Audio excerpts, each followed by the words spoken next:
Welcome to Cherry Blossom BL Story, where emotions bloom and stories unfold.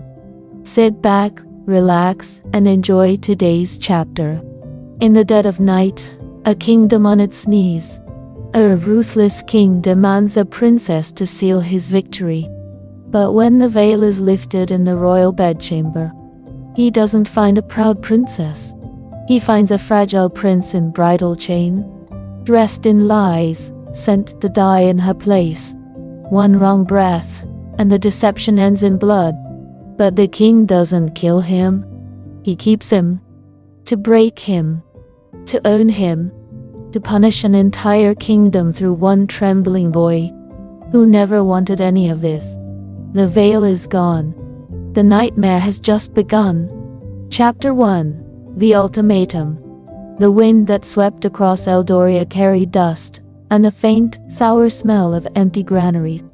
Once the kingdom had been known for its rolling golden fields and the silver-blue banners of its cavalry. Now the fields were blackened stubble, the cavalry reduced to a handful of hollow-eyed men, who could barely lift a lance, and the banners had long since been torn down for bandages. Children no longer ran through the streets. They sat motionless in doorways, too weak to cry. Winter was still months away, but the hunger had already arrived.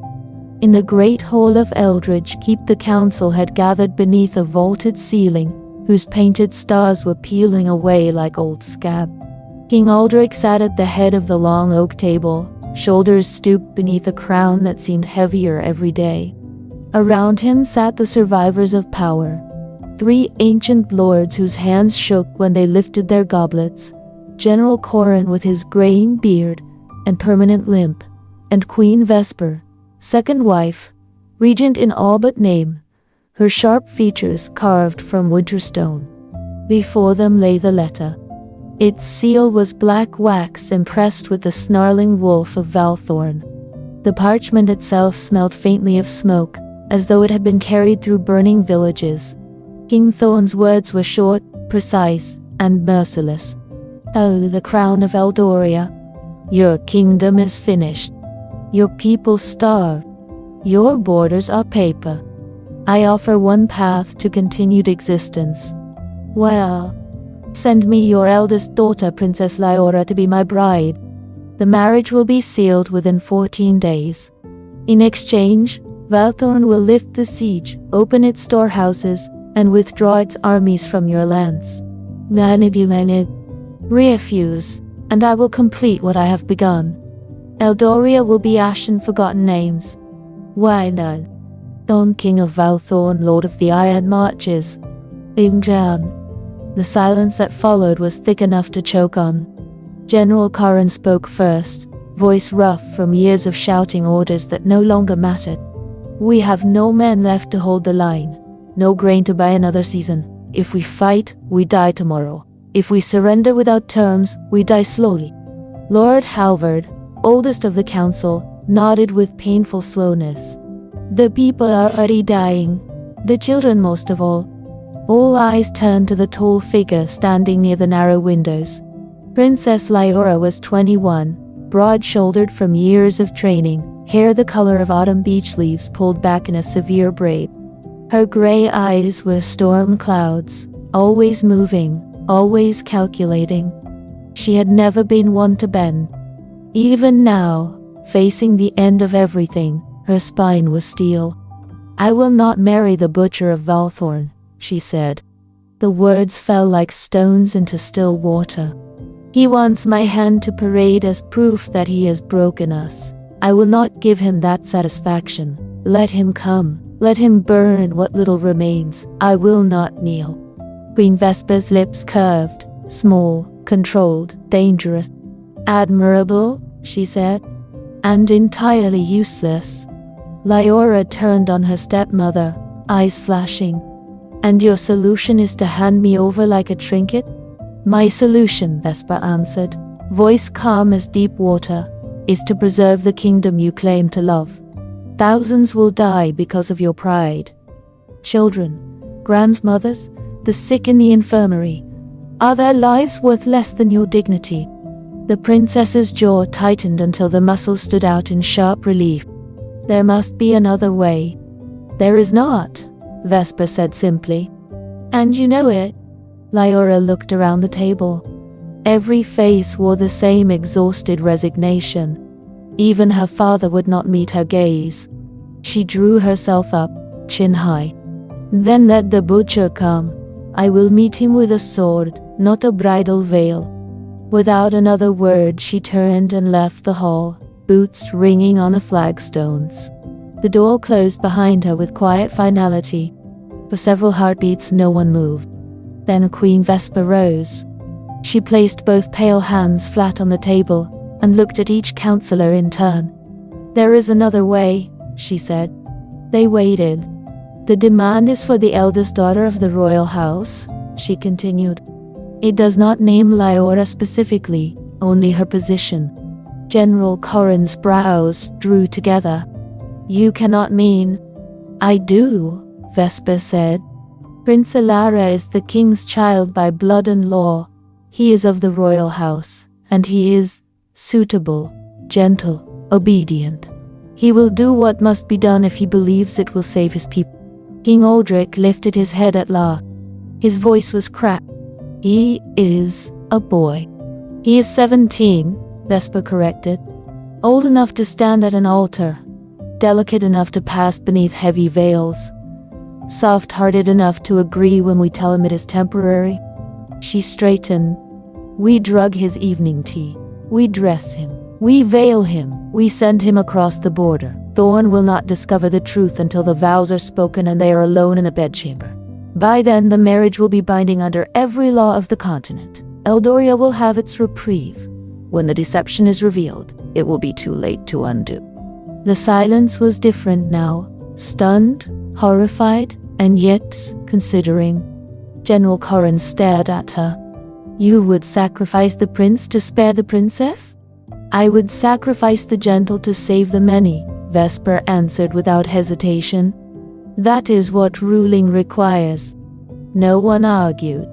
King Aldrich closed his eyes. A single tear traced the deep lines of his face. Vesper turned toward the eastern corridor, where the quiet prince kept his rooms filled with books, caged birds, and fragile things.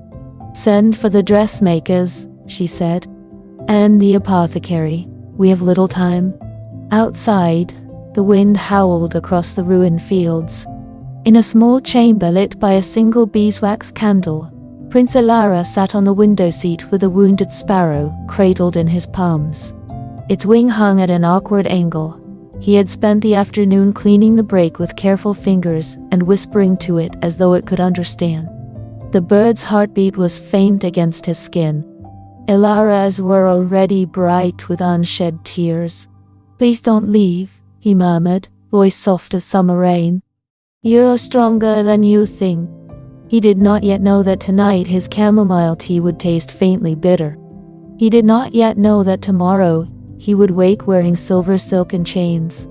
He only knew that small lives mattered. That kindness was the only thing worth keeping in a world that seemed determined to lose it all. And that sometimes even the strongest heart could be broken with the gentlest touch. Chapter 2. The Deception Shoe. The eastern wing of Eldridge Keep had always been a sanctuary of small, gentle sounds.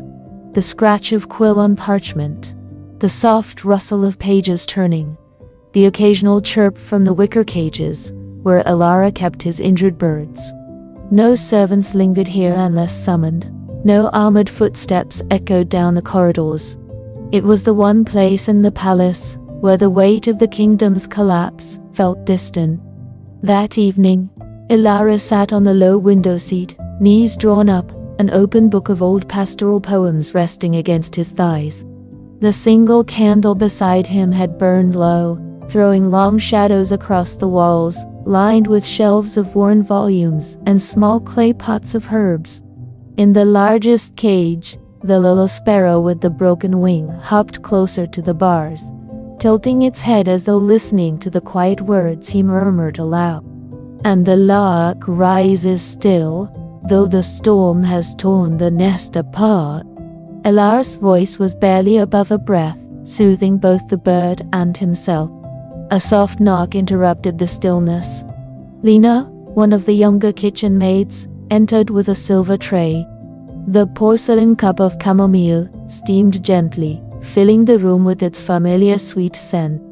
"Your evening tea, Highness," she said, eyes fixed on the floor. Elara smiled, small, warm, genuine. "Thank you, Lena. You didn't have to bring it yourself." The girl's hands shook as she poured. A few drops spilled over the rim. She flinched. "It's all right," Elara said quickly, reaching out to steady the pot with gentle fingers. "The rug has seen worse." Lena swallowed hard. "Queen Vesper," she said, "to make sure you drank every drop tonight. She said it was important." Elara blinked, puzzled. Vesper rarely concerned herself with his small routines. Still, he nodded. "I will. Thank you for telling me." Lena bobbed a curtsy and left almost too quickly, the door clicking shut behind her. Elara lifted the cup. The chamomile tasted faintly bitter beneath the honey, odd, but not unpleasant. He drank slowly, savoring the warmth that spread through his chest. Then he returned to the poem, tracing the lines with one finger. The words began to blur. His eyelids grew impossibly heavy. The book slipped from his lap. He tried to stand, once, twice. Then the room tilted violently, and he crumpled softly onto the rug, dark hair fanning across the woven wool. The candle guttered and died. When awareness returned, it came in fragments. Cold silk against his skin, heavy fabric dragging at his shoulders, the unfamiliar weight of metal around his wrists. Elara opened his eyes to darkness softened by faint moonlight through high windows. His head throbbed. His limbs felt distant, sluggish. He tried to sit up, and realized he was no longer in his nightshirt. Layers of silver tissue draped his body. A bridal gown, cut low across the chest, tied at the waist, skirts spilling outward in heavy fold. Golden manacles encircled his wrists, connected by a delicate chain. Thick veils of silver lace covered his face, blurring the world into ghostly shapes. Panic rose sharp and sudden. He lifted trembling hands to touch the fabric, the chains clinking softly. His breathing came fast, shallow. Footsteps, measured, purposeful. Queen Vesper stepped into the thin shaft of moonlight. She wore black velvet, severe and regal, her expression calm as deep water. Elara's voice cracked on the first word. What is this?" Vesper knelt beside him with slow grace. "Hush," she said, voice almost gentle. "You're safe." He stared at her through the veil. His heart hammered so hard he felt it in his throat. The dress, the chains. His fingers curled around the golden links. "I don't understand." Vesper lifted one gloved hand and carefully drew the lowest layer of veil aside so he could speak more clearly. "King Thorn has demanded a royal bride," she explained smoothly. "Your sister refused. The kingdom cannot survive her pride, so we are giving him what he asked for." Elara's breath caught. "May?" The word came out small, disbelieving. "You are the child of the royal house," Vesper said. "That is enough. The marriage will be sealed tonight. One ceremony, one night. Then you return home at dawn. Thorn will never know the difference beneath the veils. And Eldoria will live." Elara's vision blurred, not from the lace, but from sudden, stinging tears. "I can't," he whispered. "I don't know how to. I'm not." "You don't have to know anything," Vesper interrupted. "You only have to be quiet, be obedient. Let them think you are Lyra for a few hours. If you must be afraid, let them believe it is bridal nerves. But do not speak unless spoken to. Do you understand?" Elara nodded, trembling violently. Tears slipped down his cheeks, soaking into the lace. "I'm so frightened," he said, voice breaking. Vesper's expression remained serene. Fear is a small price for thousands of lives. Think of the children in the streets. Think of your little birds. They will starve too if the war continues. Elara pressed both chained hands to his mouth, trying to muffle the quiet sob that escaped. Vespa rose. The carriage is waiting. The border crossing is arranged. You will be presented as Princess Lyora. The rest is simple. She turned toward the door. Queen Vespa. Elara's voice was barely audible. She paused. Promise me. His words trembled. Promise me they'll be safe. My people, the sparrows, everyone. Vespa looked back at the fragile figure in silver silk and chains. I promise, she said. The lie tasted almost like mercy on her tongue. The carriage ride to the border lasted hours. Elara sat curled in the corner, knees drawn tight to his chest, arms wrapped around himself as though he might disappear into the heavy gown. The golden chain clinked with every jolt of the wheels. Moonlight slipped through the narrow window slits, turning the veils silver and ghostly. He did not speak. He only whispered, silent, wordless prayers pressed against trembling lips. Please let them be safe. No. Please let this be over quickly. When die. Please don't let me fail them. Well. The horse's hooves drummed steadily on the frozen road. Somewhere ahead in the black stone palace of Valthorn, a king waited for a princess. He would find a terrified prince instead. But that moment was still hours away.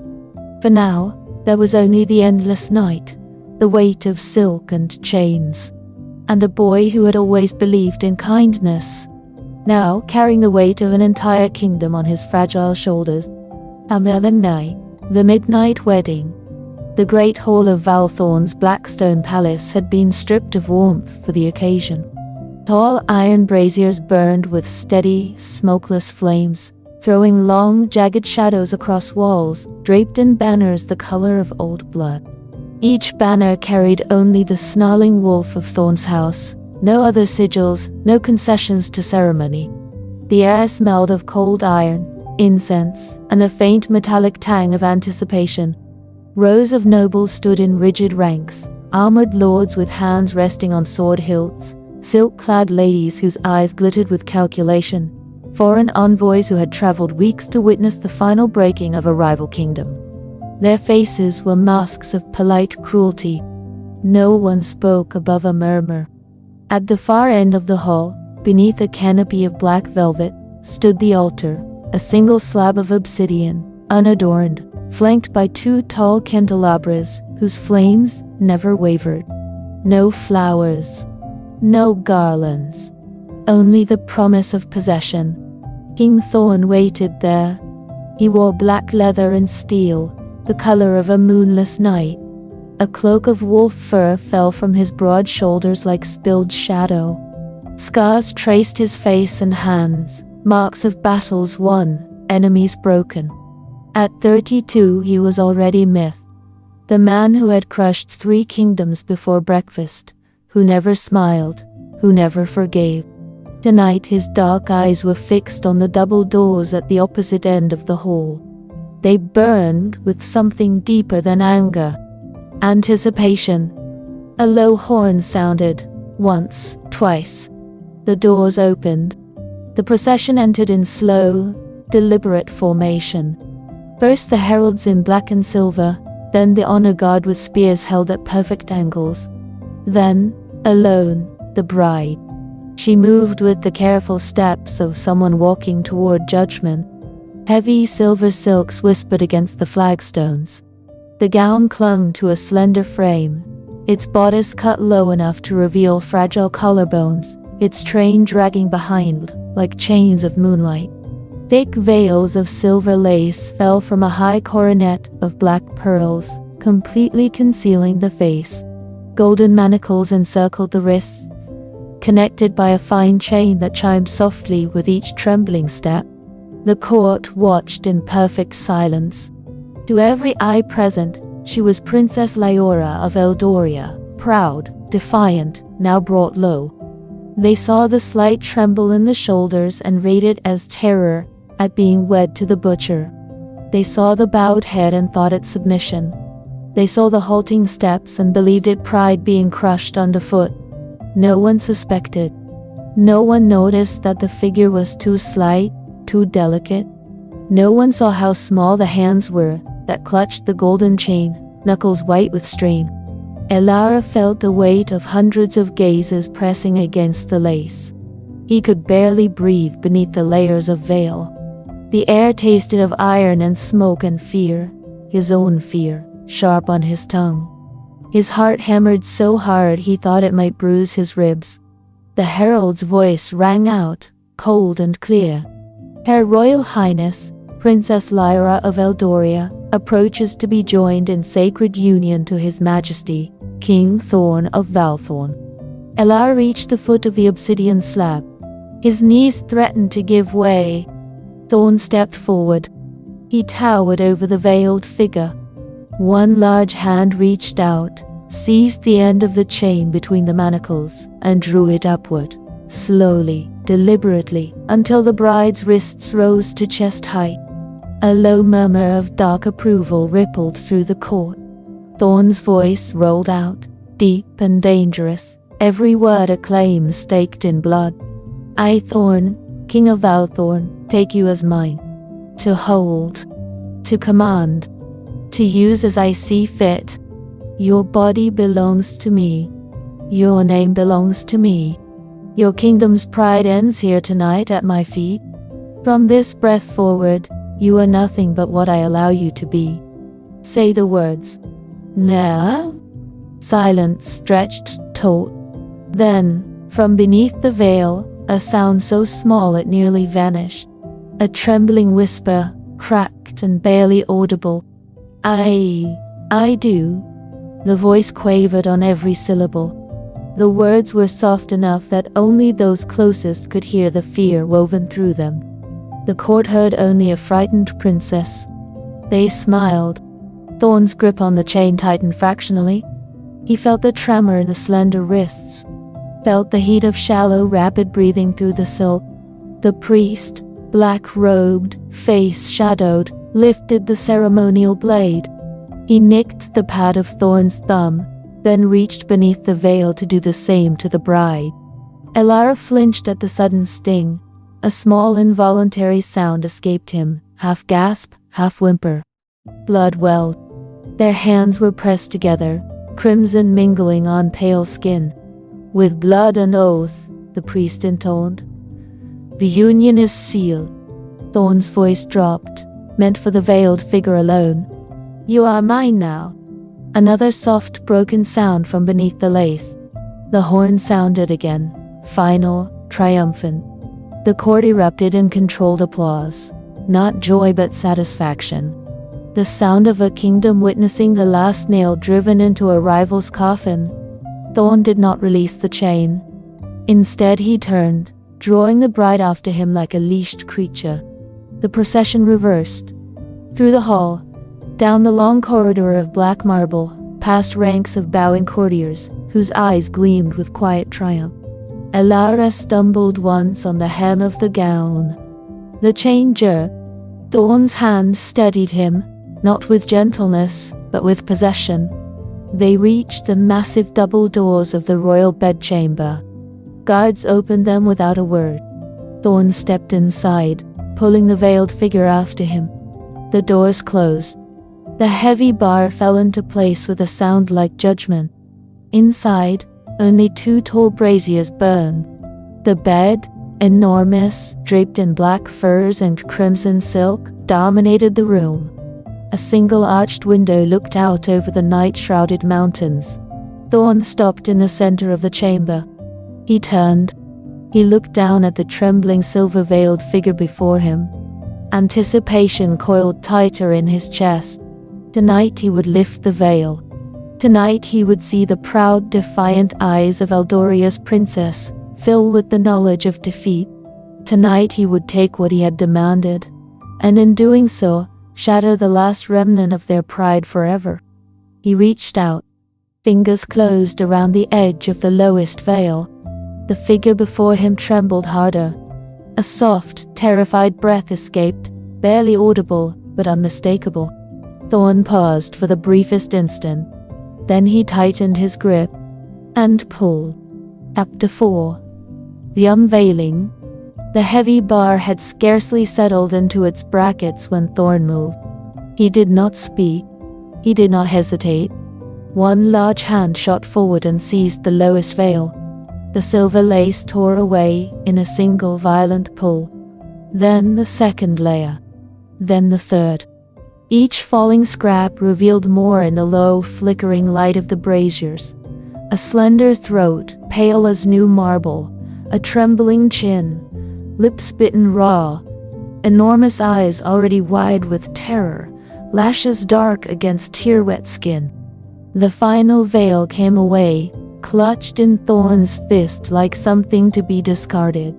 And there, beneath the coronet of black pearls and the ruins of silver silk, stood not Princess Lyora, a boy, 17 at most, hair the color of spilled midnight falling loose across fragile shoulders, skin luminous even in the dim firelight, features so delicate they seemed almost unreal, high cheekbones, soft mouth, eyes too large for the face that held them. For one long frozen heartbeat, the king of Valthorn did not breathe. Then rage arrived like a storm breaking over mountains. His hand snapped out again, this time closing around the slender column of Elara's throat. He lifted. Elara's feet left the marble. The golden chain between his wrists chimed once as his small hands flew up instinctively, fingers curling around Thorn's thick wrist, not to fight, not to claw, but simply to hold on, as though the contact might keep his world from shattering entirely. Thorn's face was a mask of fury. The scars across his cheek stood out white against flushed skin. Veins stood out along his forearm. "You dare!" he snarled, voice so low and rough it seemed to vibrate through the fingers pressed against Elara's windpipe. "You dare send a boy in her place, a trembling child to mock me?" Elara could not speak at first. Only a thin, strangled sound escaped, half gasp, half sob. Thorn shook him once, hard enough to make the silver gown ripple. "Answer me." Air rushed in when the grip eased the smallest fraction.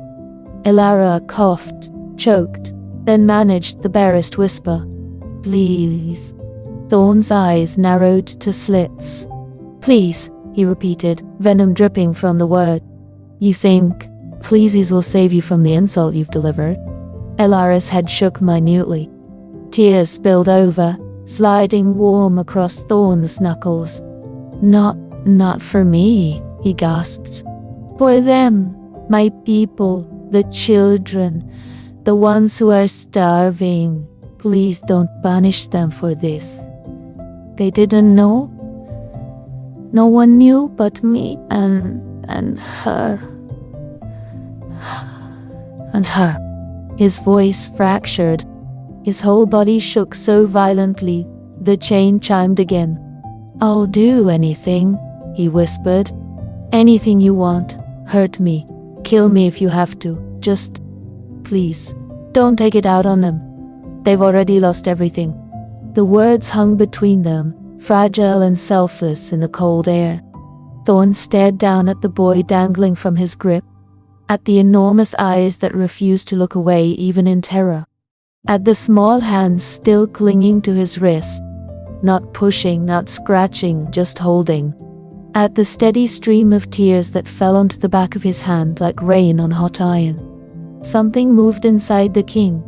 Not mercy, not yet, but something colder, darker, more cruel than simple execution. He lowered Elara slowly until bare feet touched marble again.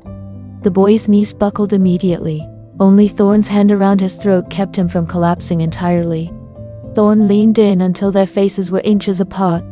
"You think to buy your kingdom's mercy with this?" he murmured, voice low and lethal.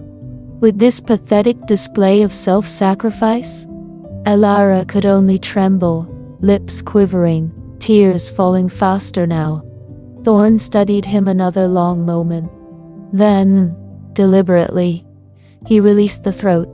Elara crumpled to his knees on the cold stone, silver gown pooling around him like spilled moonlight, arms wrapped around himself as though to hold the pieces together. Thorn crouched before him, one knee braced on the floor so their eyes were level. He reached out and caught the boy's chin between thumb and forefinger, forcing the tear-streaked face upward. "You will not die tonight," Thorn said, each word measured and final. "Death is too quick, too clean." Elara's breath hitched. "You will live," Thorn continued.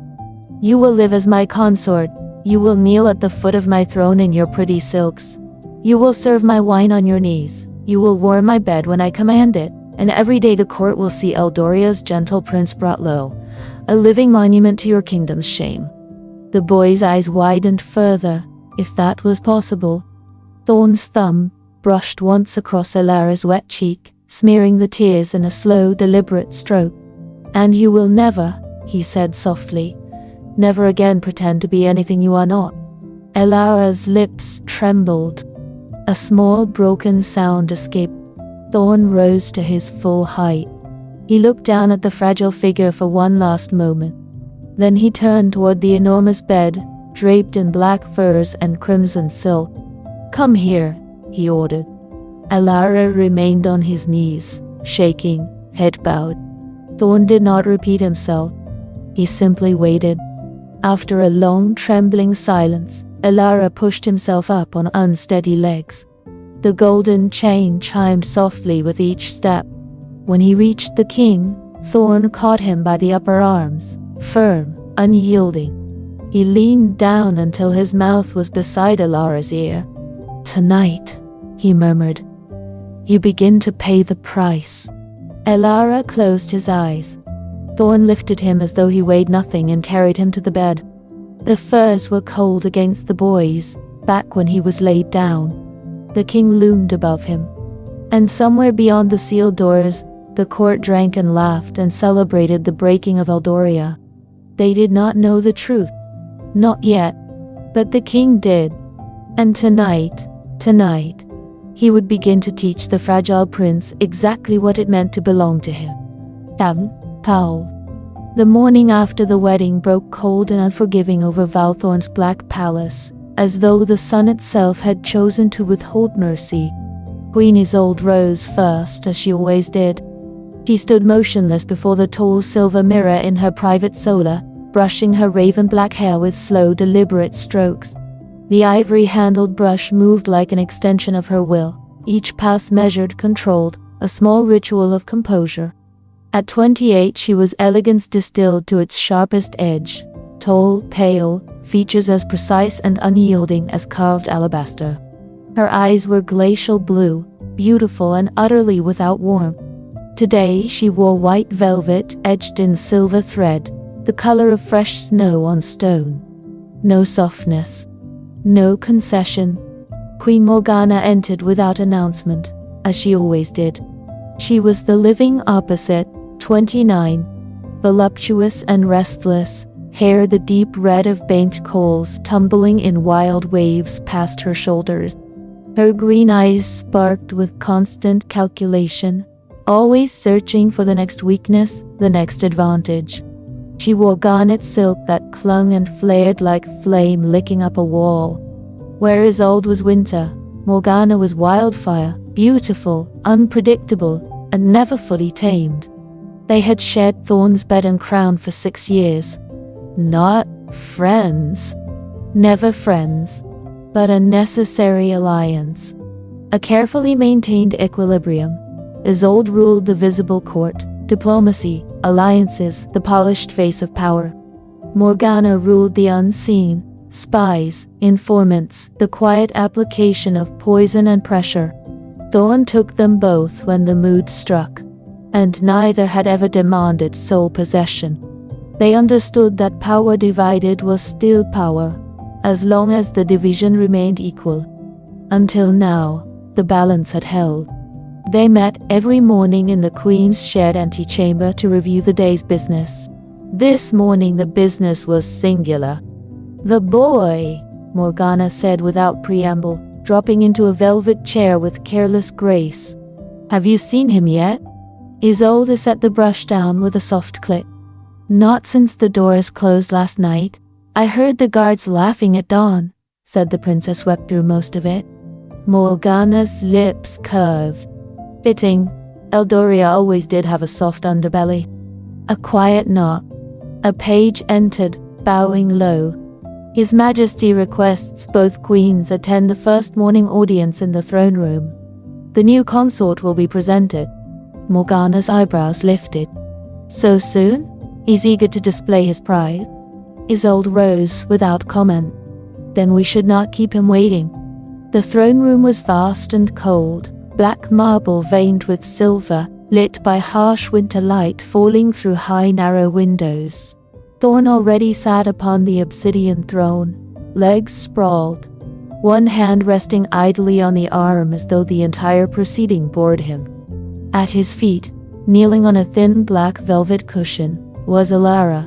The boy had been dressed in new silks, pale lavender so sheer the light passed through it, revealing the delicate outline of ribs and the faint shadows of last night's handling. The golden manacles remained on his wrists. The chain between them was longer now, allowing his small hands to rest folded in his lap. His head was bowed, dark hair falling forward to curtain his face. He was very still. Only the faint, almost imperceptible tremor in his shoulders betrayed him. The court had already begun to gather, nobles, advisors, foreign envoys, filling the galleries with a low hum of anticipation. Isolde and Morgana entered together and took their places on either side of the throne. Isolde on the left, Morgana on the right.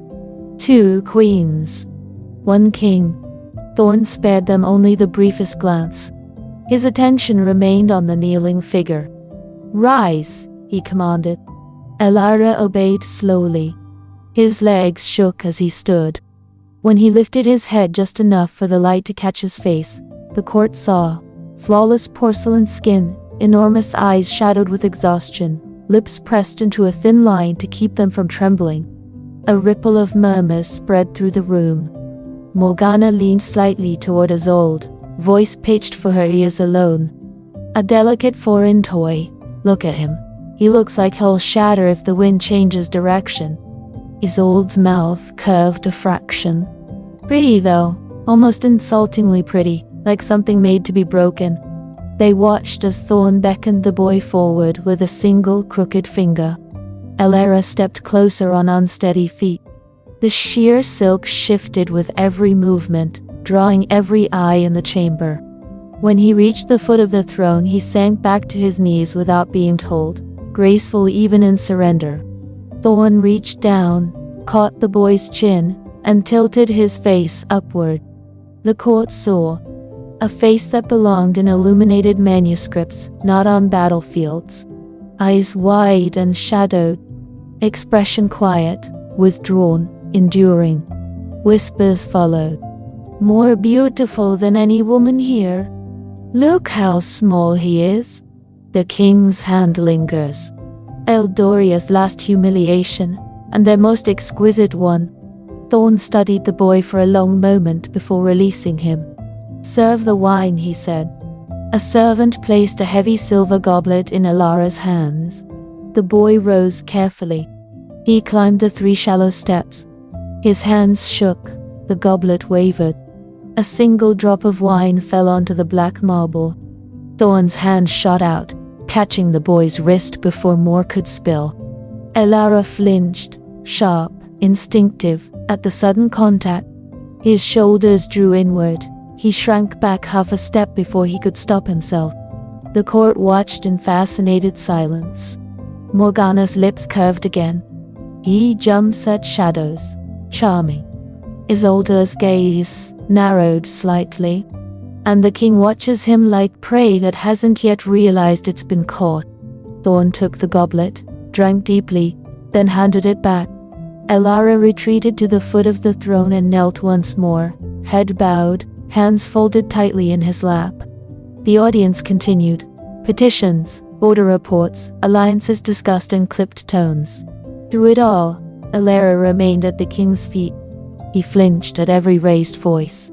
When a lord barked in anger over disputed grazing rights, the boy's whole body tensed, his hands lifted halfway to his ears before dropping again. When laughter rang too loudly at some jest, he drew in a quick shallow breath and seemed to grow smaller.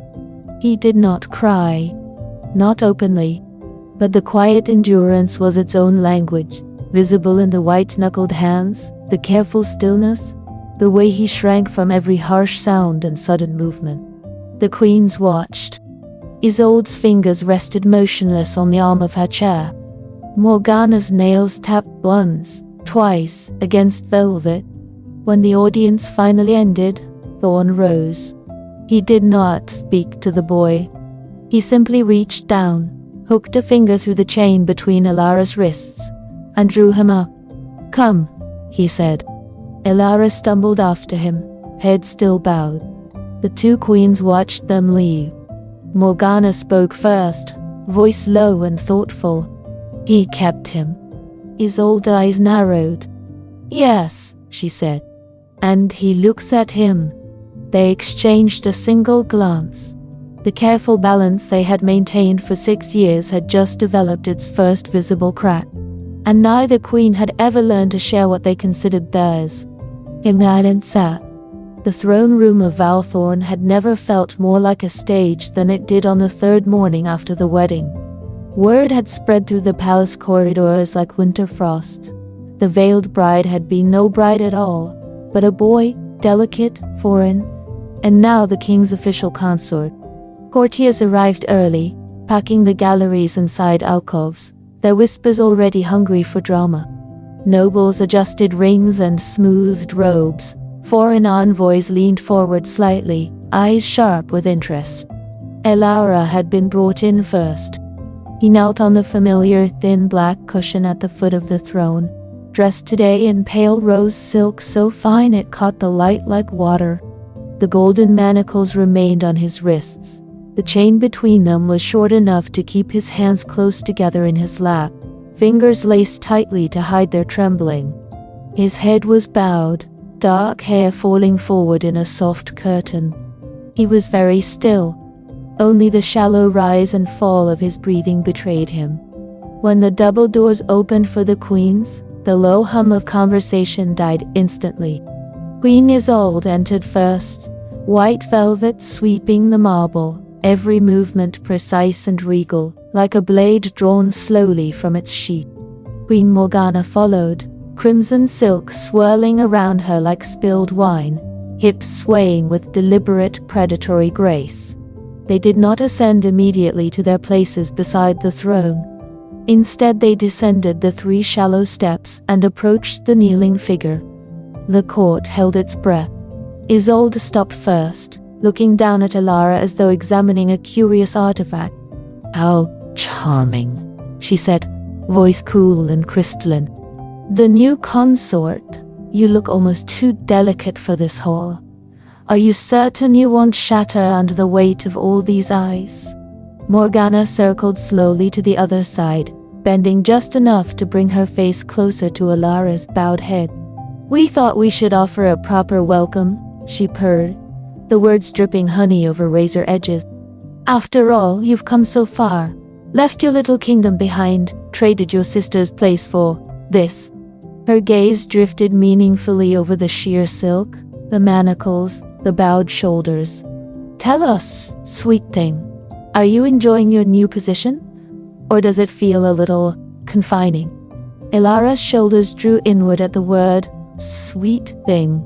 His breathing quickened, small, audible hitches. The queens exchanged the briefest glance, small, satisfied. Isolde reached out, deliberate and slow, and tucked a stray strand of midnight hair behind Alara's ear with one gloved finger. The touch was light, almost gentle. Alara flinched, sharp, instinctive, pulling back half an inch before he could stop himself. Morgana laughed softly, the sound low and amused. "Oh dear, did we startle you? We only wish to admire the face that has so captivated our king." Elara's hands clenched tighter in his lap. The golden chain chimed once, soft, fragile. "Please," he whispered. The word was quiet, so quiet it might have been swallowed by the vastness of the room. Isolde tilted her head. "Speak up, child. We can't hear you when you mumble like a frightened mouse." Elara lifted his head just enough for them to see his face. Eyes enormous and shadowed with exhaustion. Lips pressed together to keep them from trembling. "Please." His voice cracked, soft and unsteady. "Leave me be." The plea hung in the air, barely more than a breath. For one heartbeat the throne room was utterly silent. Then Morgana straightened, lips curving into something cold and satisfied. "How very bold," she said. Isolde's glacial eyes narrowed fractionally. "Indeed, to dismiss your queen so delicately, so dismissively." Elara's head dropped again. His shoulders curled inward, as though trying to make himself smaller.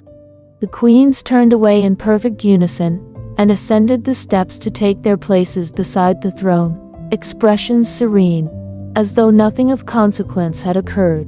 But the court had heard, and the court had seen. Whispers erupted the moment the queens were seated, soft, venomous, delighted. "Did you hear how he spoke to them? Such quiet insolence from a foreign toy. He thinks his fragility gives him the right to refuse." The queens will remember that slight. Thorn arrived last. He strode in without ceremony, cloak sweeping behind him, and dropped into the throne. His gaze immediately found the kneeling boy. Elara remained very still, head bowed, hands laced tightly in his lap. The audience proceeded. Petitions were heard. Reports delivered. Alliances discussed. Through it all, Elara knelt, silent, shrinking from every loud voice, every sudden gesture, every burst of laughter that rang too sharply through the hall. That night, after the lamps had been dimmed and the corridors emptied, the two queens slipped into the king's private study. Thorn sat before the fire, a goblet of dark wine untouched on the table beside him, staring into the flames. Isolde spoke first, voice soft as falling snow. "He dismissed us today." Morgana stepped closer, shadows playing across her crimson gown. "In front of the entire court, told us, quietly, sweetly, to leave him be. As though we were servants, as though he stood above us." Thorn's jaw tightened. Morgana leaned against the back of his chair, fingers resting lightly on his shoulder. It was deliberate, that soft little voice, that trembling refusal. He knows exactly what he's doing, making himself untouchable through fragility. The court is already softening toward him. They whisper that he is more beautiful than any queen. Isolde's lips curved faintly. "Soon he will have your gaze lingering longer on him than on us. Soon he will have your mercy, and we will be reduced to shadows." Thorn stared into the fire for a long moment. Then he spoke, voice low and rough. "Tell me again," he said. Exactly what he said. The queens exchanged a glance, small, triumphant, and they began to speak, softly, persistently, poisonously. That night, the first seeds were planted, and in the silence of the royal bedchamber, a boy who had only ever wanted to be left alone continued to endure, unaware that the quiet words he had spoken in fear were already being sharpened into weapons against him. Chapter 7. The Campaign of Lies. The poison did not arrive in a single dramatic dose. It came in careful, measured drops, administered day after day, night after night, until the wound it touched had festered beyond recognition. It began the very evening of the confrontation. Queen Isolde entered Thorn's private study first, moving with the silent precision of someone who had already mapped every possible reaction. She carried no goblet, no scroll, only the calm weight of certainty. "He dismissed us today," she said, settling into the chair opposite the fire. In front of the entire court, with that soft, trembling voice of his, as though we were beneath his notice, Thorn stared into the flames. His fingers rested on the arm of his chair, still. Morgana arrived moments later, slipping in like smoke, crimson silk whispering against the stone floor. She did not sit. She leaned against the back of Thorn's chair, one hand resting lightly on his shoulder. It was deliberate, she murmured. That quiet little plea, leave me be, so fragile, so perfectly timed. The court melted. They're already whispering that he's more delicate than any woman, more deserving of pity. He's turning vulnerability into a weapon. Isolde continued, voice smooth as polished ice. Every flinch is calculated. Every time he shrinks from a raised voice, every time he lowers his gaze just so, it's a performance. He makes himself small so the world will rush to protect him. And you, my king. Thorn's jaw tightened. The memory of the veil being lifted, of expecting a proud princess and finding a weeping boy, had never fully healed. Now the queen's words pressed against that old bruise, reopening it slowly, deliberately. The campaign did not relent. The next day, during the midday meal in the smaller dining hall, Morgana leaned close as she poured Thorn's wine. Did you notice how he looked at you when you passed him in the corridor this morning?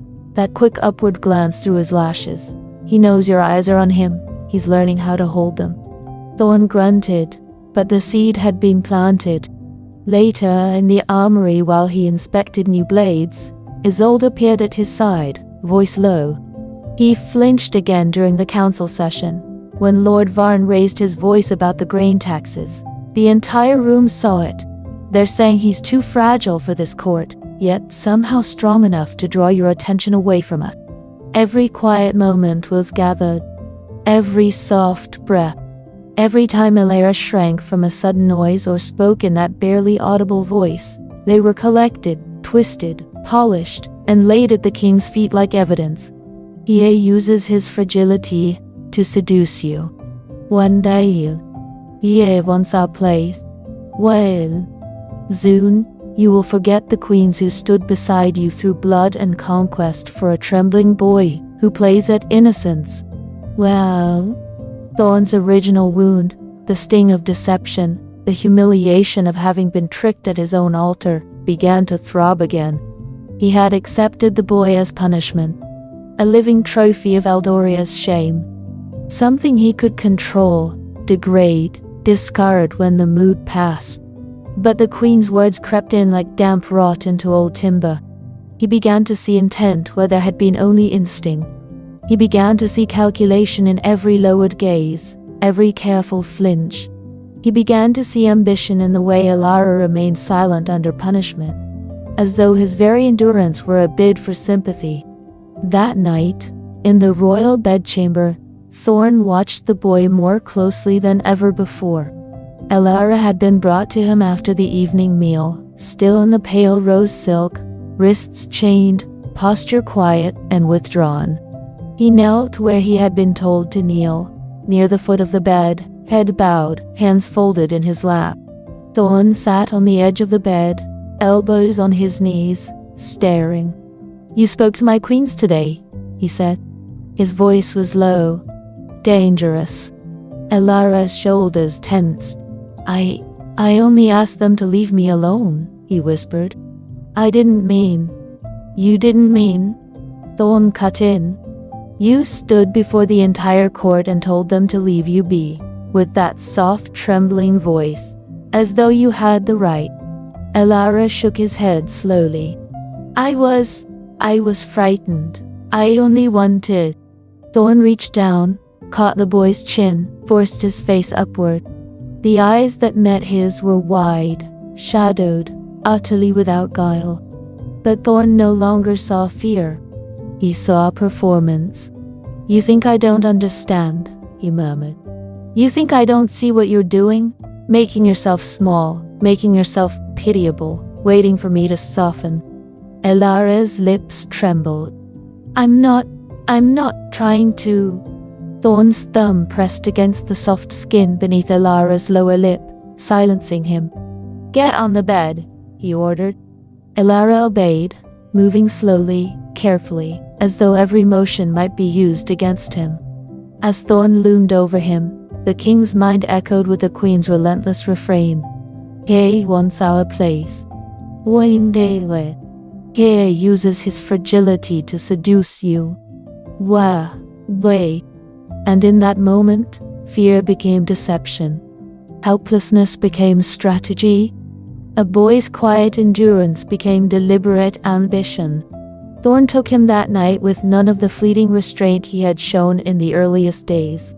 Each movement was punishment. Each grip was warning. "You will not take what belongs to my queens," he growled against the fragile throat. "You will not use your trembling to steal their place." Elara made no protest. He only endured, silent, still, breathing in shallow, careful gasps. He did not understand the accusation. He only knew the pain.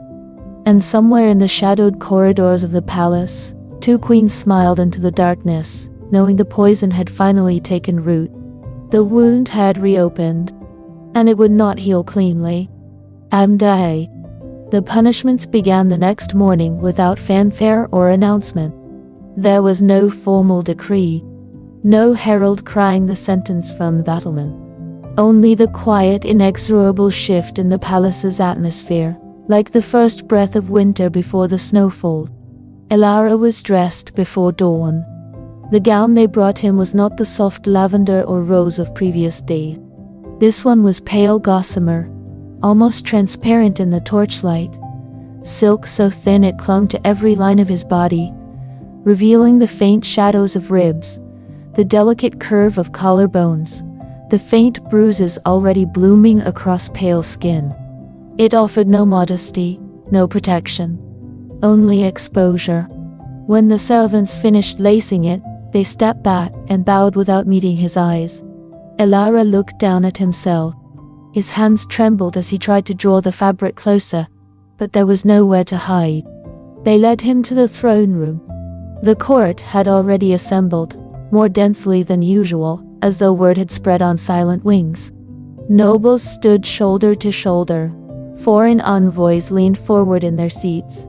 Even the guards along the walls watched with something darker than duty. Thorn sat upon the obsidian throne, expression unreadable. Elara was brought to the center of the floor.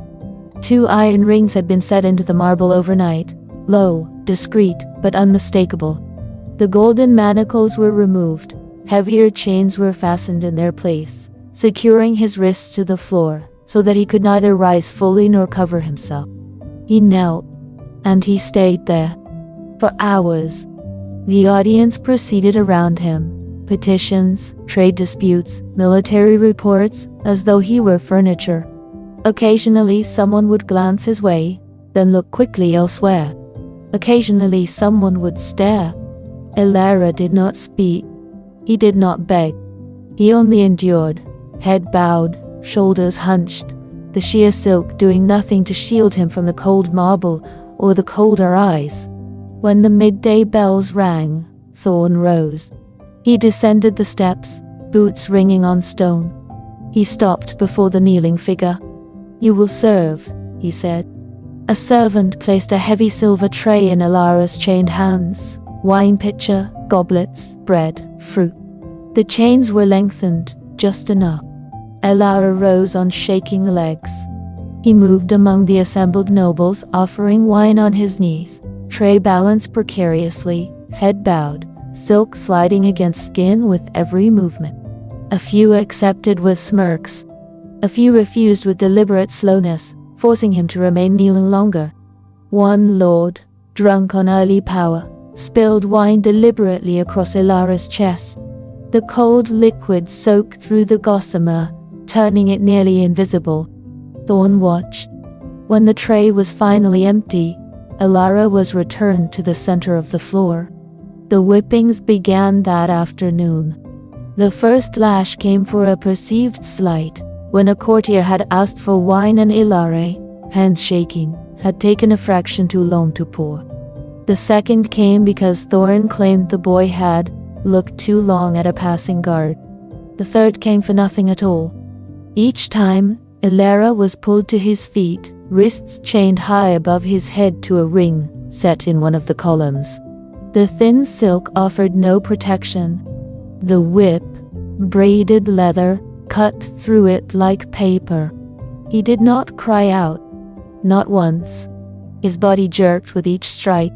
His breath came in sharp, ragged gasps, but his lips remained pressed together, eyes fixed on some distant point beyond the hole. After the third lash, Thorn stepped forward. He caught Elara's chin, forced his face up. "You think silence will save you?" he murmured. "You think endurance will earn you mercy?" Elara's eyes were glassy, distant. Thorn released him. The punishments continued. For 3 days, Elara was given only water, barely enough to keep him conscious. His already delicate frame grew sharper, cheekbones standing out beneath pale skin. Yet every evening he was brought to the royal bedchamber. There the most private humiliation unfolded. Thorn took him nightly, not with the rough possession of the first night, but with deliberate punishing force, each thrust framed as retribution, each grip a reminder. "You think your fragility seduces me?" Thorn would growl against the fragile throat. "You think your silence is innocence? Your trembling is virtue." He would mark hips with bruising fingers, sink teeth into the soft place where neck met shoulder, leave dark welts across pale skin. "You will not take what belongs to my queens," he would say, voice low and dangerous. "You will not steal their place with this pathetic display." Elara never answered. He endured. Silent, still, breathing in shallow, careful gasps. Yet even in the wreckage of those nights, small things persisted. When Thorn's hand bled from a fresh sparring cut, Elara, without being asked, reached out with trembling fingers to press a corner of the torn silk against it, staunching the blood with careful pressure. When the king woke from a rare nightmare, thrashing and snarling in the dark, Elara, bruised and aching, whispered soft, meaningless words of calm, until the tension slowly bled from the larger body. He did not look for gratitude. He did not expect forgiveness. He simply did what he had always done, offered gentleness in a world that offered none. Thorn noticed. He noticed and hated it, because every small act of kindness felt like another accusation, another proof of the queen's words. "Ye is manipulating you. Wave you. Ye wants your softness. Ye wants their place. And so the punishments continued. Public, private, endless, until the fragile prince became little more than a living shadow at the king's feet, silent, enduring, and still impossibly gentle in the only ways he knew how. Chapter 10. Desperate overreach. The palace had grown quieter in the weeks that followed the punishments, not from peace, but from exhaustion. The court moved carefully, voices lowered, eyes averted. Elara had become a ghost in silk, always present, always silent, always at the foot of the throne or in the king's shadow. He spoke only when spoken to, moved only when commanded, endured without protest. The sheer gowns had become his constant attire, the golden chains, his permanent jewelry. His frame had thinned further, cheekbones sharp beneath luminous skin, yet he still carried himself with that same fragile grace, as though breaking would be an act of rudeness. He remained unaware of the storm gathering around him. The queens, however, had felt the shift. They had watched Thorn's gaze linger a fraction longer each day, not with cruelty alone, but with something conflicted, something almost questioning. They had seen the way he sometimes paused before issuing the next punishment, the way his hand would hover above the boy's bowed head for a heartbeat too long. They had noticed the small instinctive gestures Elara still offered. The way he would quietly press a cloth to a fresh cut on Thorn's knuckles after training. the way he murmured calm words when the king woke snarling from nightmares. To Isolde and Morgana, these were not kindnesses. They were weapons. One late afternoon, in the queen's shared solar, the decision was made. Isolde sat at the writing desk, quill in hand, copying Thorn's familiar bold script with painstaking care. The forged letters were simple but damning.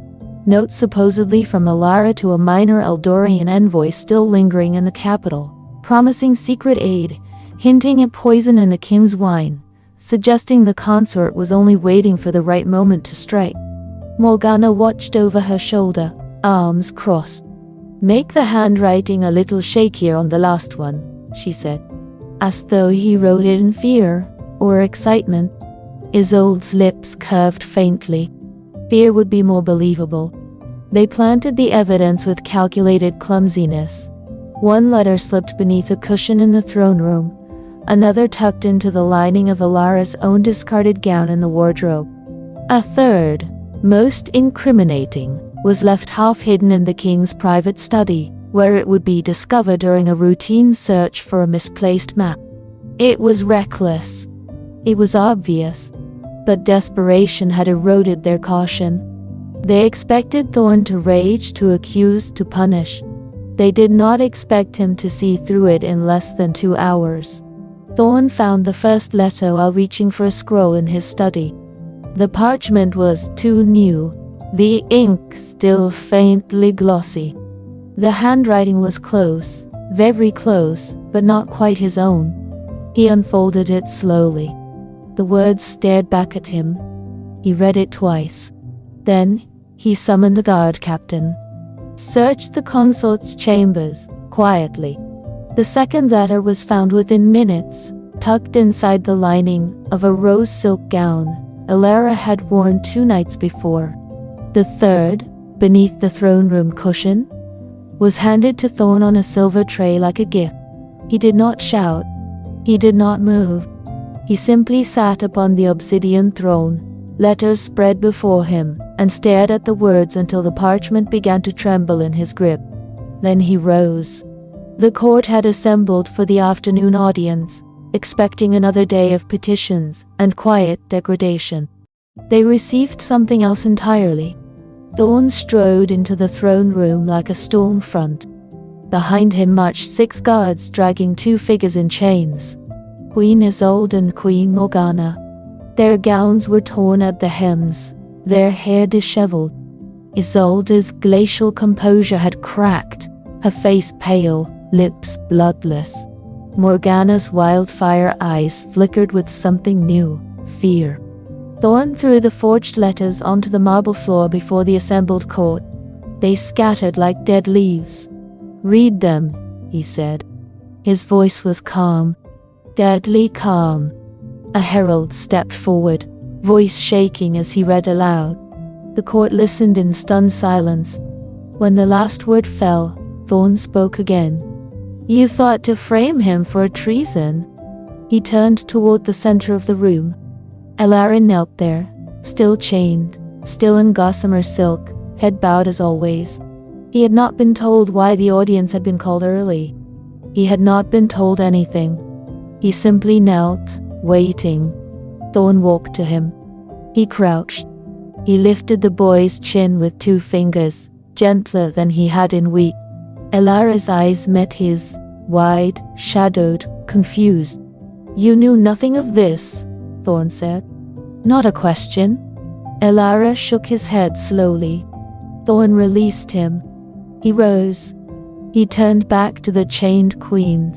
"You feared a boy who never asked for your place," he said, voice low and terrible.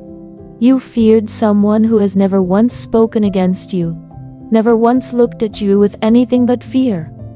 You turned my hand against the one person in this palace who has shown me nothing but endurance and kindness when he had no reason to give it." Isolde lifted her chin, defiant even in chains. "We did it for you?" she said. "For the throne. For..." Thorn's voice cut through like a blade. "You did it for yourselves." He turned to the guards. "Take them to the lower cells. No comforts, no visitors. He looked back at the court. "Tomorrow at dawn," he said, "they will answer for treason." The silence was absolute. No one moved. No one breathed. Thorn looked down at Elara once more. The boy was shaking, small, silent tremors. Thorn reached down, unfastened the chains from the floor rings himself. He lifted Elara to his feet. Then, without another word, he led him from the throne room. Behind them, the two queens were dragged away, and in the heavy silence that followed, the palace understood something new. The king's fury had found a different target, and this time, it would not be contained.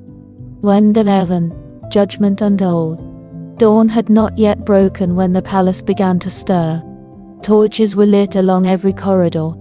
Guards moved in silent pairs, armor muted, with cloth wraps to deaden sound. Courtiers, summoned by sealed orders delivered in the small hours, gathered in the throne room, with the wary caution of people who know they are about to witness something irreversible. The great hall was packed wall to wall. No one spoke above a whisper. At the far end, the obsidian throne waited beneath its black canopy. Thorn already sat upon it, motionless, clad in plain black leather and steel, no cloak, no crown. His face was carved from granite, his eyes fixed on the double doors. The doors opened. 6 guards marched in, chains rattling. Between them walked Isolde and Morgana. Their wrists were bound behind their backs with iron manacles. Their ankles were shackled with short lengths that forced them to take small, shuffling steps.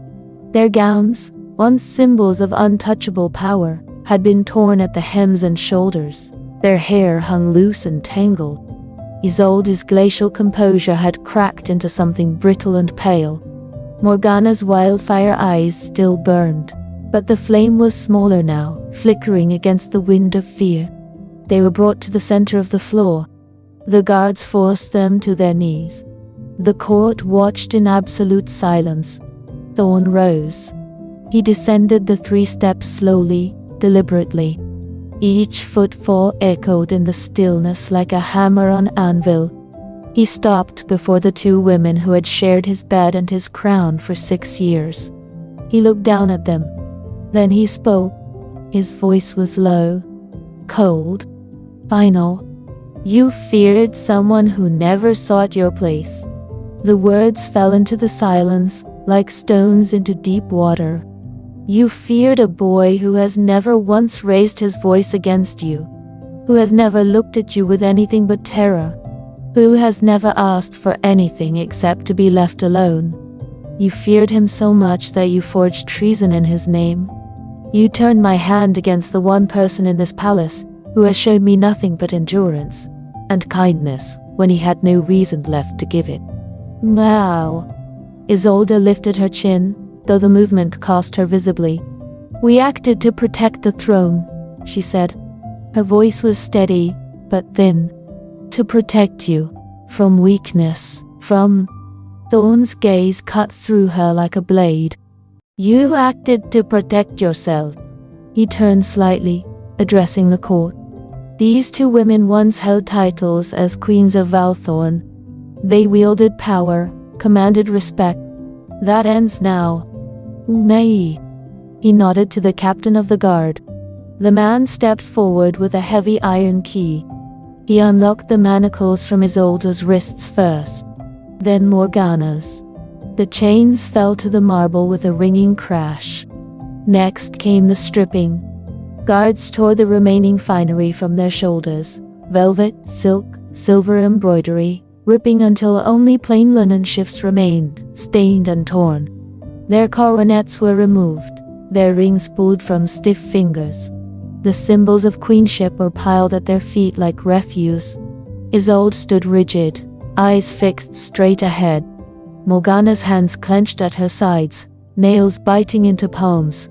Thorn spoke again. "By the laws of Valthorn, by the authority vested in me as king, I strip you of all titles, all lands, all privileges, all dignity. You are no longer queens. You are no longer noble women. You are traitors. Now, He paused. You will be taken from this hall to the lower courtyard.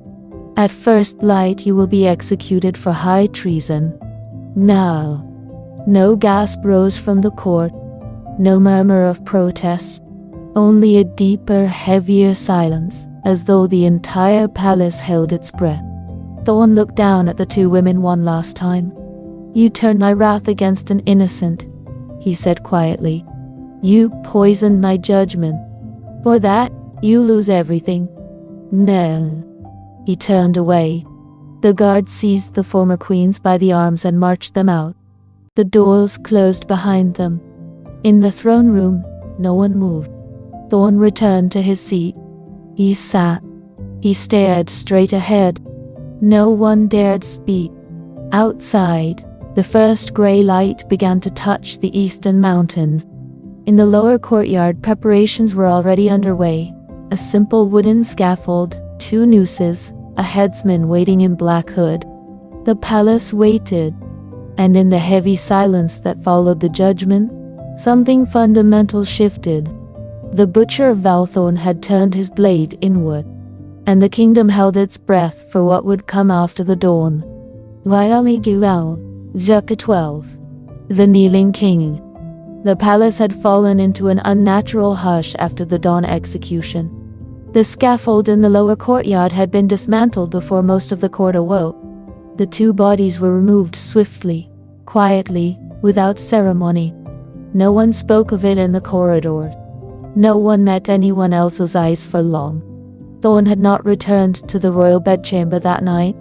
He had walked the battlements alone until the sky turned the color of bruised iron, then descended to the eastern wing, the quiet part of the palace where Alara had once kept his books and birds. Now he stood before the heavy oak door of the prince's chamber. He did not knock. He pushed it open. The room was dim, lit only by a single low lamp on the bedside table. The windows had been left unshuttered. Pale moonlight fell across the floor in cold silver bars. Alara sat on the edge of the narrow bed, back straight, hands folded in his lap. He had been given new clothes after the throne room scene. Simple linen tunic and trousers, soft gray, no chains, no silk. The bruises on his wrists had faded to pale yellow. The marks across his back and shoulders were hidden beneath the fabric. His dark hair fell loose around his face. He looked smaller than ever, fragile, scarred but composed in that quiet, enduring way he had always carried himself.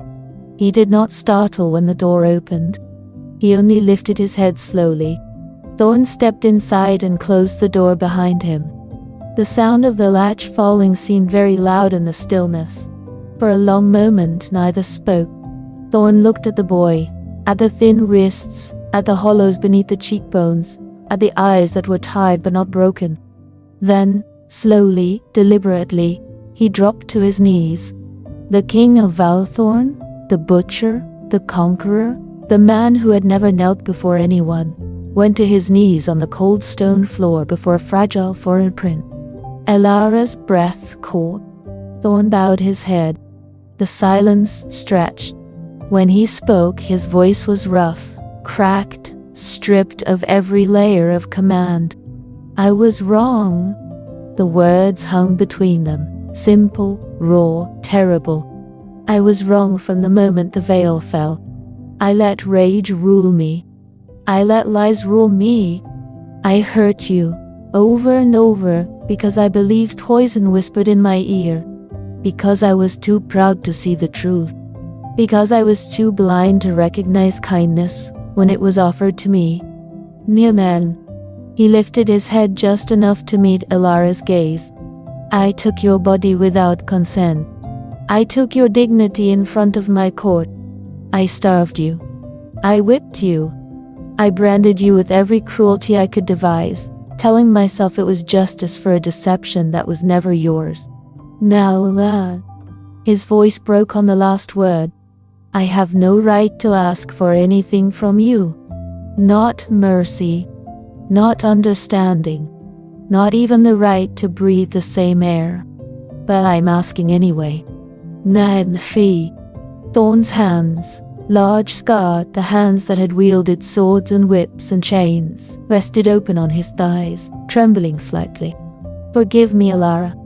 If you can. If you cannot, then tell me what punishment you would have me bear. I will take it. All of it." "Nay." The room was so quiet the faint crackle of the lamp wick sounded like thunder. Alara looked down at the kneeling king. His expression did not change, still gentle, still wounded, still impossibly kind. Slowly, very slowly, he reached out. His hand trembled as it hovered above Thorn's bowed head. Then he laid it there, light as a breath, warm despite everything. Thorn flinched at the touch, as though expecting pain. But the hand remained, steady, careful, forgiving. Alara spoke, voice soft, cracked from disuse. "Pain has taught us both." He paused, breathing shallowly. "I have learned what cruelty feels like, what helplessness feels like, what it is to endure when there is nothing left but endurance."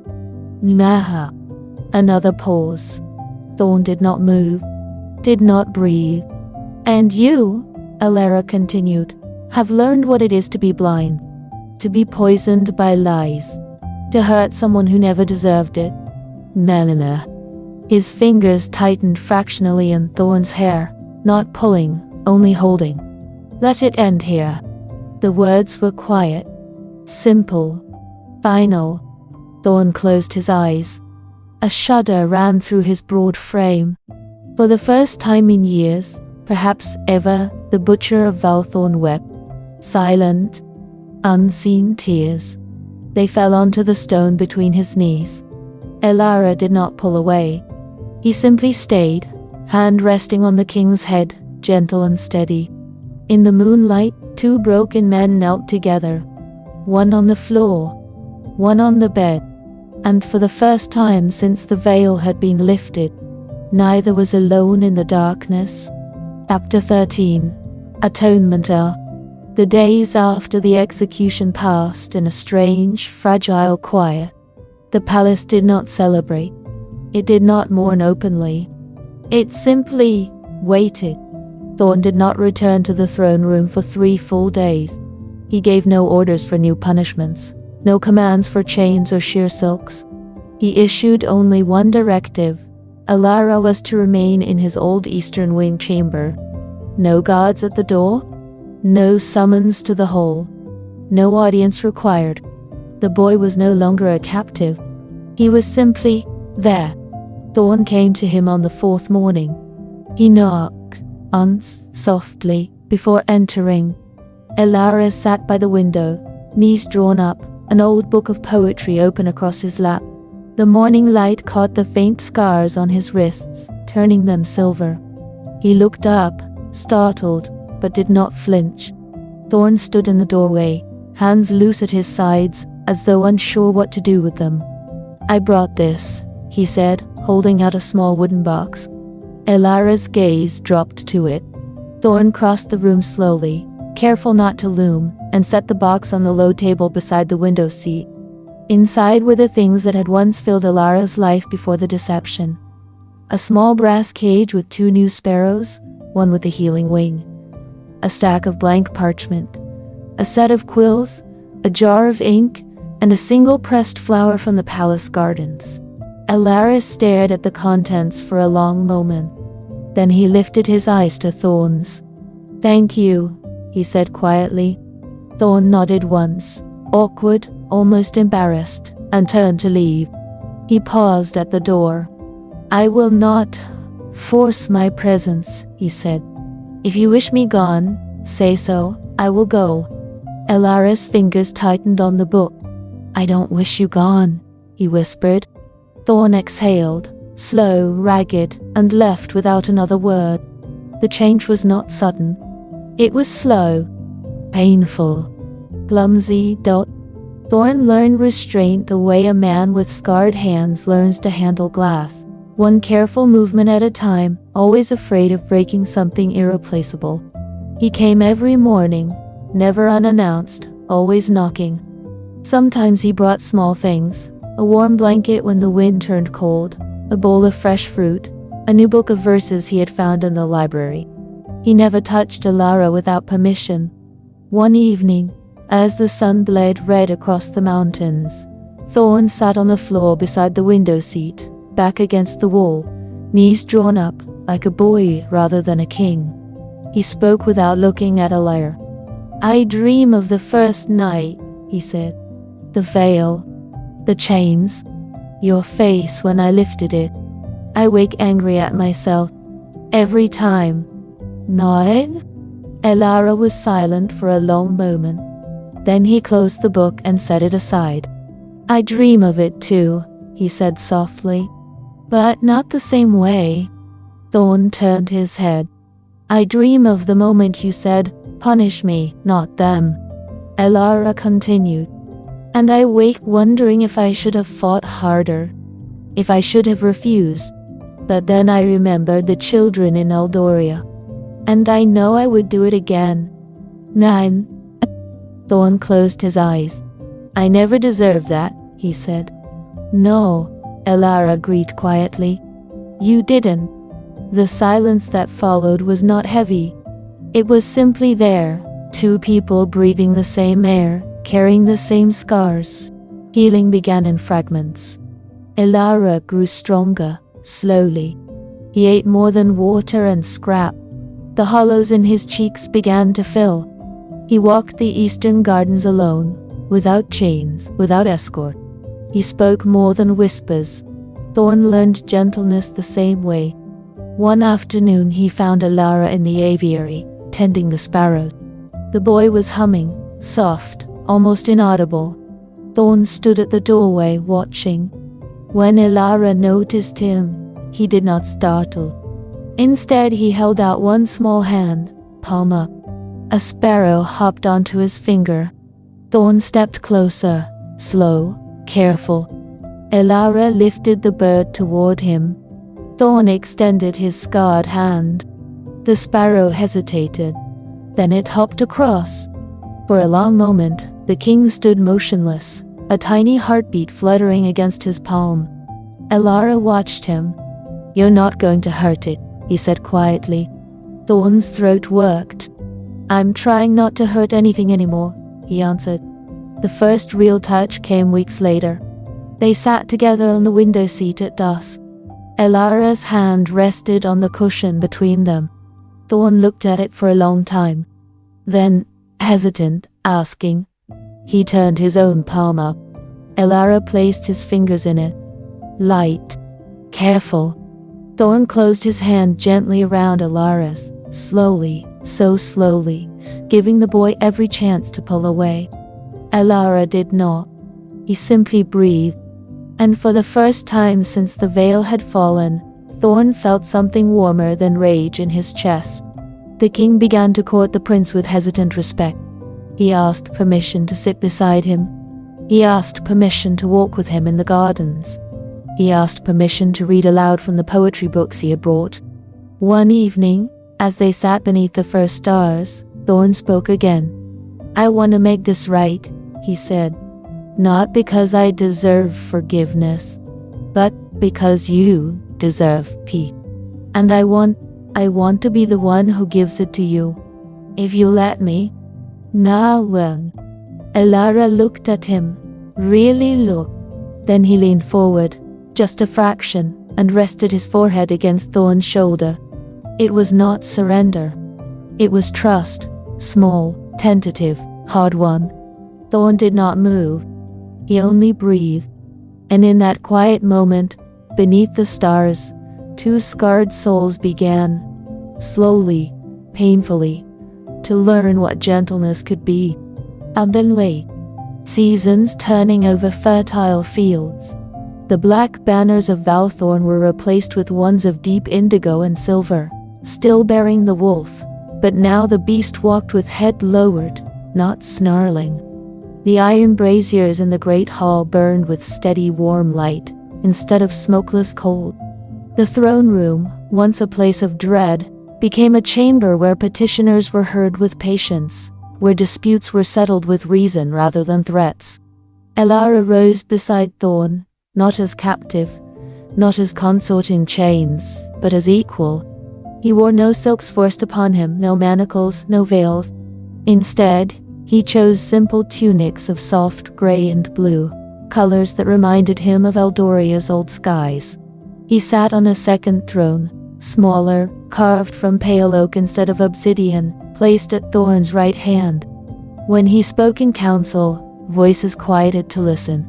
When he walked the halls, courtiers bowed not from fear, but from respect. He never raised his voice. He never demanded. Yet the kingdom learned that gentleness could command more surely than any lash. Thorn's transformation became legend. Travelers carried the tale beyond the iron marches. How the butcher of Valthorn had once been feared across 3 kingdoms. How he had taken a fragile prince in deception and cruelty. How he had been poisoned by lies and turned his wrath on the innocent. And how, through the quiet, unbreakable kindness of that same prince, he had been remade. Bards sang of the day the king knelt in the eastern chamber and wept. They sang of the executions of the queens who had sown those lies.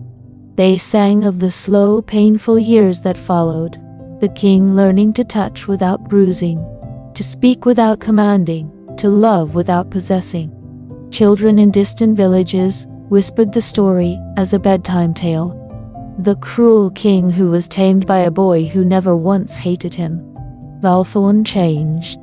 The armies that once raided now guarded borders with restraint. The dungeons that once echoed with screams were emptied. Justice became measured, not merciless. The people spoke of their king not as the butcher, but as the redeemed, a man who had learned mercy the hardest way possible. And in the quiet hours, when the palace slept, 2 scarred souls found what neither had ever expected. They walked the gardens together at dusk, hands sometimes brushing, sometimes entwined. Thorn would read aloud from the poetry books he had once brought as offerings, his voice low and careful, stumbling over unfamiliar gentleness.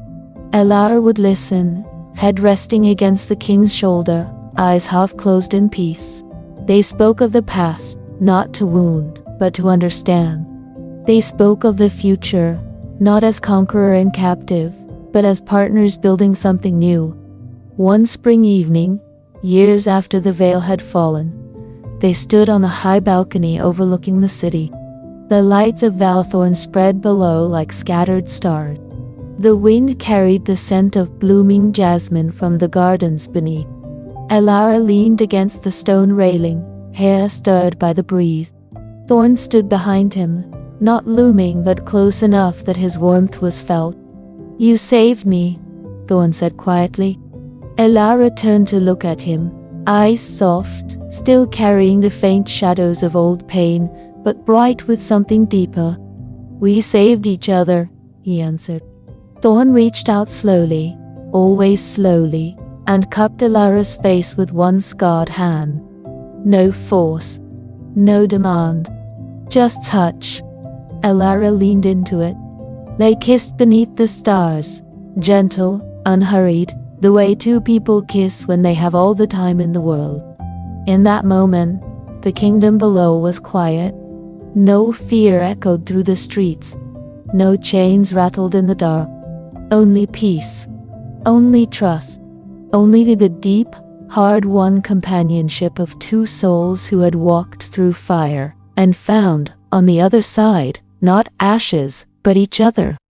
And so the reign of the once cruel king and the gentle prince became known not for conquest, but for mercy, for quiet strength, and for the simple, courageous truth that even the hardest heart can learn to be kind, when met with a gentleness stronger than any crown.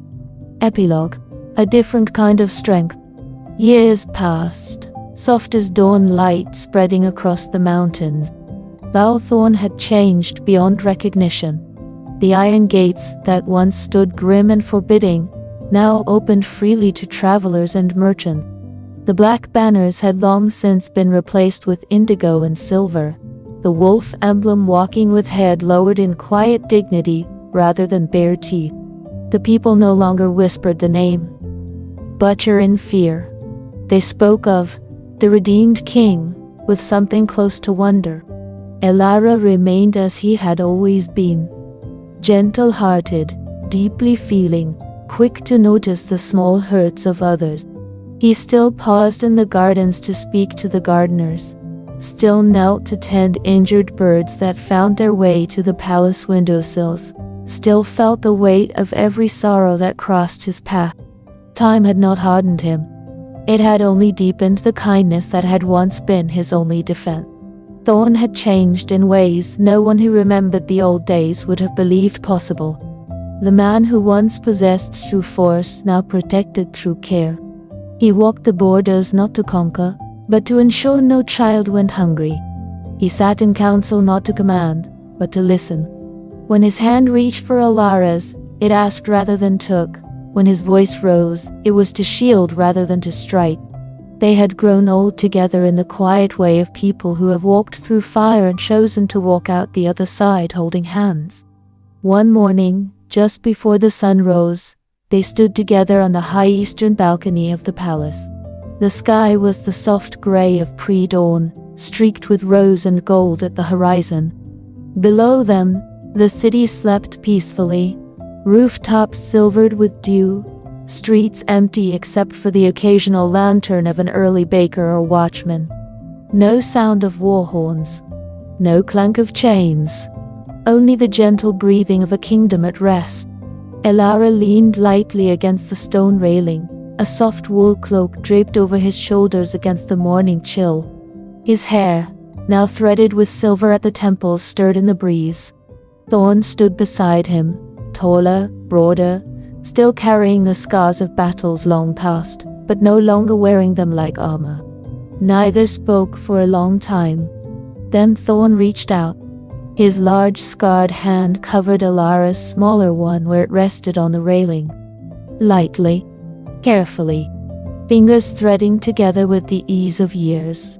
Elara turned his head and looked up at the king, eyes still enormous, still luminous, still carrying the same gentle depth they had held on the day the veil first fell. Thorn looked back. The first true ray of sunlight broke over the eastern peaks, gilding the balcony in warm gold. They stood like that, two scarred souls, side by side, watching the peaceful dawn arrive. In the silence between them, everything that needed saying had already been said. And in the kingdom below, the story lived on. Not as a tale of conquest, but of redemption. For Valthorn had not been conquered by force.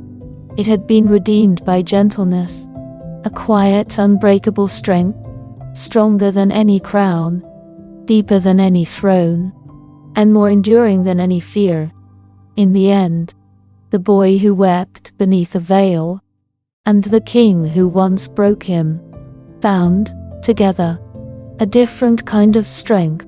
The strength to heal, the strength to love, the strength to simply stand, hands lightly touching, and watch the sun rise over a world made gentler by their shared hard-won peace. That's all for today on Cherry Blossom BL Story. Thank you for watching. What do you think about this chapter? Did you like it, or do you think something unexpected is coming? Comment your thoughts below, and subscribe for more stories.